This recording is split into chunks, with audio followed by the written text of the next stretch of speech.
On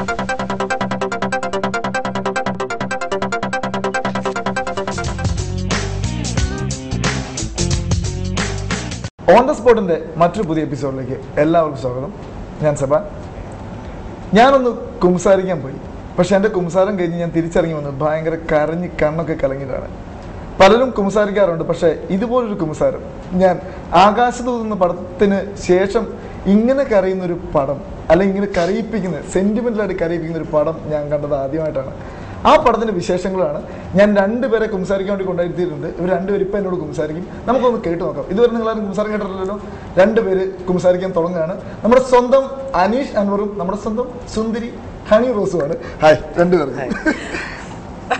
okay, എന്നാലും എൻ്റെ honey ഒരുമാതിരി ചെയ്തത് സത്യമായിട്ടും. ഇന്ന് തിയേറ്ററിൽ പോയി ഞാൻ പടം കണ്ടിട്ട് എനിക്ക് എല്ലാവരും അങ്ങോട്ടും ഇങ്ങോട്ടും നോക്കിയിട്ട് കരയാണ്. ഞാൻ എന്ത് ചെയ്യണം? ഞാൻ നോക്കുമ്പോൾ എൻ്റെ ഈ സൈഡിലിരിക്കുന്ന ഒരു പെൺകുട്ടിയാണ്. ഞാൻ എങ്ങനെ കരയും? ആണായി പോയില്ല, ഞാൻ പിടിച്ചിരിക്കുകയാണ്. കണ്ണീര് വന്നിട്ട് ഞാനിങ്ങനെ ബലത്തിരിക്കും. കരയരുത് കരയരുത്. ഇടയ്ക്ക് നമ്മളിങ്ങനെ ഈ ഒരു സാധനം കണ്ടല്ലോ, കണ്ണീര് ഒഴുകി താഴെത്തി കഴിഞ്ഞാൽ ആൾക്കാർക്ക് കാണാൻ വേണ്ടി പറ്റുമല്ലോ. അപ്പൊ ഈ ഒരു സാധനം ഉണ്ടല്ലോ, ഇങ്ങനെ ഇങ്ങനെ വന്നിട്ട് മുഖമൊക്കെ തുടച്ച് സൂപ്പർ, ഒന്നും പറയാനില്ല. ഞാനതാ പറഞ്ഞത്, ആകാശദൂതിന് ശേഷം ഇങ്ങനെ സെന്റിമെന്റലായിട്ട് കരയിച്ചൊരു പിക്ചർ. കാരണം ഇതിന് വെറുതെ കരയിക്കുകയല്ല, അതിനൊരു സത്യമുണ്ടൊരു കഥയുണ്ട്. അപ്പൊ ആ കഥ നമുക്ക് ഇവിടുന്ന് തുടങ്ങാം. പറഞ്ഞോളൂ, ഈ കഥയുടെ ഒരു തുടക്കം. ഈ കഥയുടെ തുടക്കം ഈ സിനിമയുടെ പേര് പോലെ തന്നെ ഒരു കുമ്പസാരത്തിൽ നിന്നാണ് ഈ സിനിമ തുടങ്ങുന്നത്. നമ്മുടെ സിനിമയുടെ മുഖ്യ കഥാപാത്രമായ ആൽബി ഓട്ടോ ഡ്രൈവറാണ് ജയസൂര്യ ചെയ്യുന്ന ക്യാരക്ടർ. ജയസൂര്യയുടെ വൈഫായിട്ടാണ് മീര ഹണി റോസ് ചെയ്യുന്നത്. ഈ ആൽബി എന്ന് പറയുന്ന ക്യാരക്ടറിന്റെ ഒരു കൺഫെഷൻ, ഈ ഓഡിയൻസിനോടുള്ള ഒരു കൺഫെഷനിലാണ് ഈ സിനിമ തുടങ്ങുന്നത്. അപ്പൊ ഈ സിനിമയുടെ അയാളുടെ പറയുന്ന കൺഫെഷനിലെ കാഴ്ചകളാണ് ഈ സിനിമ ത്രൂ ഔട്ട്. സിനിമയുടെ ഒരു ഓൾമോസ്റ്റ് ഒരു എൻഡ് വരെ ആ കൺഫെഷൻ ഇങ്ങനെ കണ്ടിന്യൂ ചെയ്തതാണ്. പിന്നെ ആ സിനിമയുടെ ഒരു പ്ലോട്ട്, ഒരു യൂഷ്വൽ പ്ലോട്ട് എന്നാണ് തുടങ്ങുന്നത്. ഒരു രണ്ട് കാസ്റ്റിൽ നിന്ന് കല്യാണം കഴിച്ച ആൽബിയും മീരയും അവരുടെ ഒരു കുട്ടി ജെറി എന്ന് പറയുന്ന ഒരു 10 വയസ്സുകാരൻ, അവരുടെ ആ ലൈഫിലേക്ക് ഉണ്ടാകുന്ന ഒരു പ്രശ്നം. അപ്പം ആ ഒരു സാധാരണ ഒരു പ്ലോട്ടിൽ നിന്ന് ആ പ്രശ്നത്തോടു കൂടി ഉണ്ടാകുന്ന പിന്നെയുള്ള സംഭവങ്ങളാണ് നമ്മുടെ ഈ സിനിമയുടെ ഒരു സ്പെഷ്യലായിട്ടുള്ള കുറച്ച് കാര്യങ്ങൾ. അപ്പം ട്വിസ്റ്റുകളും അതിൻ്റെ കഥാഗതികളെ നിർണ്ണയിക്കുന്നത് ആ കാര്യങ്ങളാണ്. ഹണി, ക്യാരക്ടറിനെ പറ്റി പറയാം. കരയരുത്. ഇനി എനിക്ക് സന്തോഷമാണ്, കാരണം അത്ര നല്ല റിവ്യൂസ് ആണ് ഇത്രയും നാളും ഇത്രയും കുറെ കഷ്ടപ്പെട്ടാ കരഞ്ഞത്. പക്ഷെ അതിന്റെയൊക്കെ അവസാനം ഭയങ്കര ഹാപ്പി ആയി. ഞാൻ ഒന്ന് കരഞ്ഞുകൊള്ളുന്നുണ്ടോ? ചിരിക്കുള്ളൂ.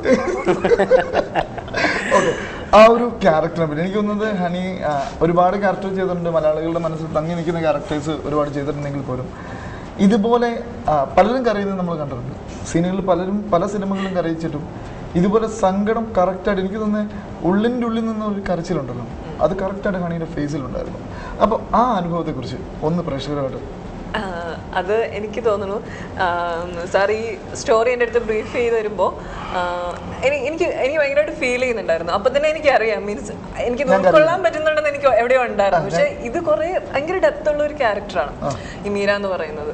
സോ അവള് ഫേസ് ചെയ്യുന്ന കുറേ ഇഷ്യൂസും കാര്യങ്ങളും ഒക്കെ ഉണ്ട്. അത് ഭയങ്കര ഇന്റൻസ് ആയിട്ടുള്ള സംഭവങ്ങളാണ്.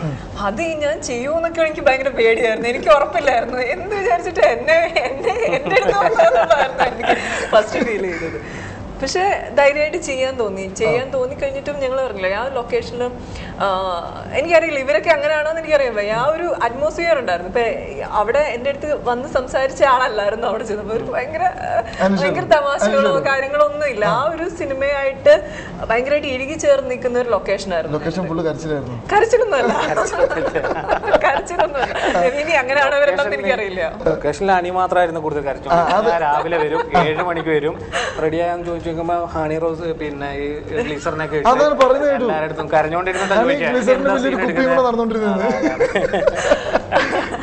അല്ല, പക്ഷെ എന്നെ സംബന്ധിച്ചിടത്തോളം ഞാൻ മാക്സിമം ഇൻവോൾവ് ചെയ്ത് ചെയ്യാൻ ശ്രമിച്ചിട്ടുണ്ടായിരുന്നു. പക്ഷെ ഇപ്പം അതിൻ്റെ എല്ലാം ഒരു റിസൾട്ട് വരുമ്പോൾ ആളുകൾ പറയുന്നു ഞാൻ എൻ്റെ കരിയറിൽ ചെയ്തിട്ടുള്ള ഏറ്റവും നല്ല കഥാപാത്രമാണെന്ന് പറയുന്നത് കേൾക്കുമ്പോൾ അതിനപ്പുറം പറയുന്നൊന്നും ഇല്ല. 100%. അത് കാരണം കാണുന്ന ഓരോ ആൾക്കാരും അത് പറയുന്നുണ്ട്.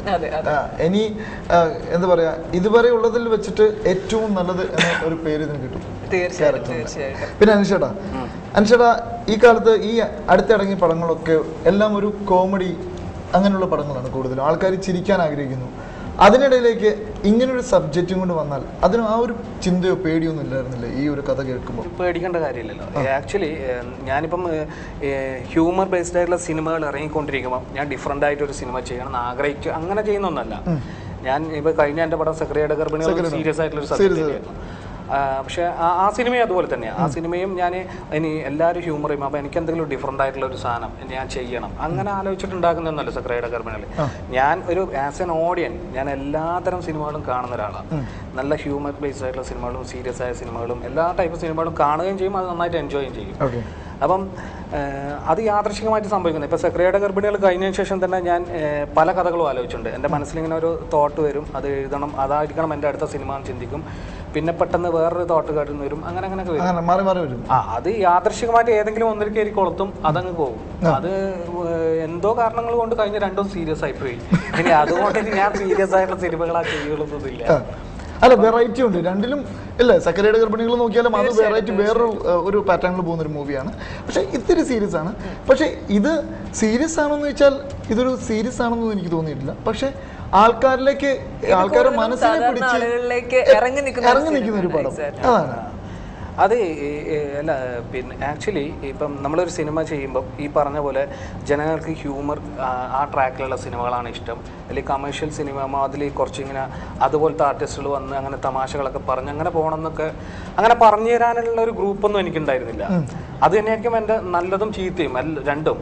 കാരണം വെച്ചാൽ ഞാൻ എൻ്റെ കഥ മനസ്സിലിട്ട് വന്നു കഴിഞ്ഞാൽ ഞാൻ ഒറ്റക്ക് തന്നെയാണ് കൂടുതലുണ്ടാകുക. അപ്പം അതങ്ങ് എഴുതാൻ തുടങ്ങുമ്പം അതിൽ ഇങ്ങനെ ഒരു ഹ്യൂമറിൻ്റെ ട്രാക്ക് ഇല്ലാലോ എന്നുള്ളത് പലപ്പോഴും ഞാൻ ആ കംപ്ലീറ്റ് സ്ക്രിപ്റ്റൊക്കെ എഴുതി എന്നിട്ട് ആർട്ടിസ്റ്റിനോടൊക്കെ പറയുമ്പോഴേക്കും ചിന്തിക്കുന്നുണ്ടാവും. അപ്പം കൂടുതലും എൻ്റെ ആ സ്ക്രിപ്റ്റിനോട് അല്ലെ ആ കഥനോട് ഞാൻ പൂർണ്ണമായിട്ടും സിൻസിയർ ആയിട്ടാണ് പോയിട്ടുണ്ടാകുക. അത് സിനിമയിലെത്തുമ്പം ഓഡിയൻസ് എങ്ങനെ അക്സെപ്റ്റ് ചെയ്യും എന്നുള്ളതിനെപ്പറ്റി ഞാൻ ചിന്തിക്കുന്നുണ്ടായിരുന്നില്ല. അപ്പം അതിൻ്റെ ഒരു സിൻസിയറിറ്റി ആ സ്ക്രിപ്റ്റിൽ കാണാൻ പറ്റും. അതിൻ്റെ നല്ലതും ചീത്തയും ആ സിനിമയിലും ഉണ്ടാവും. അപ്പം അതാണ് അതിൻ്റെ ഒരു കാര്യം. പിന്നെ എനിക്ക് തോന്നിയത് എന്നാണെന്നറിയോ, ഒരു കൊലപാതകം നടക്കുകയും പിന്നീട് സിനിമയുടെ എൻഡിലേക്ക് വന്നു കഴിയുമ്പോൾ ആ കൊലപാതകം ഒരു കുടുംബത്തിന്റെ മുഴുവൻ രക്ഷയായി മാറുന്ന അതൊരു വല്ലാത്തൊരു ട്വിസ്റ്റാണ്. അവസാനം ഇപ്പം നമ്മൾ ചോദിച്ചു അങ്ങനെയല്ല, എല്ലാവരും ഇപ്പോൾ ഓൾറെഡി എല്ലാവരും കണ്ടുകൊണ്ടിരിക്കുകയാണ്, ഇപ്പം തിയേറ്ററിൽ എല്ലാവരും കണ്ടുകൊണ്ടിരിക്കുകയാണ്. അപ്പം ആൾക്കാർക്ക് ഇത് കാണാനുള്ള ഒരു ഇതിന് വേണ്ടിയിട്ടാണ് ഞാൻ ആ സാധനം എടുത്തിട്ടത്. ഇപ്പോൾ കാരണം എന്താ പറയും, ലാസ്റ്റൊക്കെ വന്നു കഴിഞ്ഞപ്പം എനിക്ക് ഇതിപ്പം എന്താണ് പറയേണ്ടതെന്നൊരു അവസ്ഥയായിപ്പോയി. നമ്മൾ വിചാരിക്കാത്ത കുറേ ട്വിസ്റ്റ് കയറി വരിക അതിനുള്ളിലേക്ക്.